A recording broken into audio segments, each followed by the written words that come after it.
Kanino to, Geng? Atin to, Geng? Ha? Tagko mo lagi ni.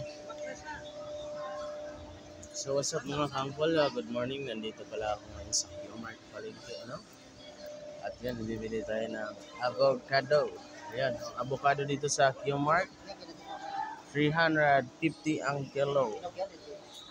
Medyo hilaw pa, no? Hilaw pa. Natin mapili dito medyo hinog. At meron din silang manggang manamis-tamis. Yan ang manggang masarap. Sa halagang 150 ang kilo. At ngayon pala naman ka-angkol, nakita pala tayong strawberry, no? Yan, shout out kay Kuya.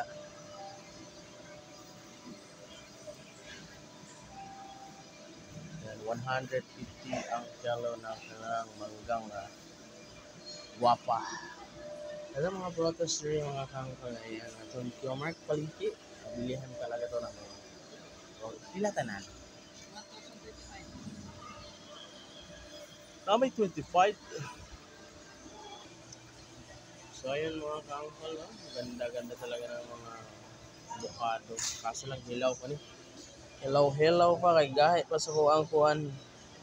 Gahe pa sa kong ulo ni. Ulo sa babae ha. No daw. Ang ibutan na ko 1,055 lang, Ritso. Di, abilig ko ang strawberry call. Strawberry. Oh, hiwalay ang strawberry yummy. Yan.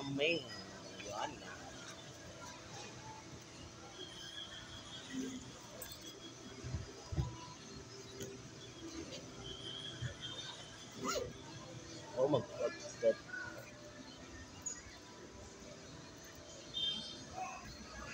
Kol, padubli ko, Kol. Baka bumigay ako, Kol.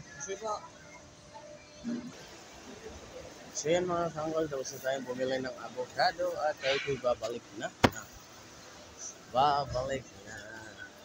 Thank you. Ayan, ang dami ng mga prutas, no? A long time.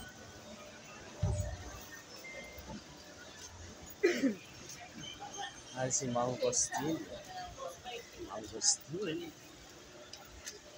Saring mga papaya.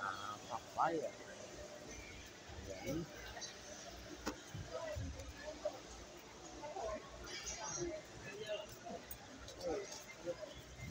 Meron din silang laban na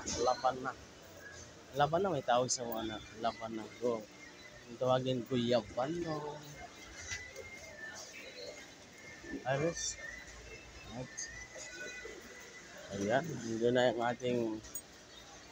ating Rossi. Ayan, si ating Rossi lang sa Kalam. Sama natin si Rossi kung sa Kalam. Ayan na.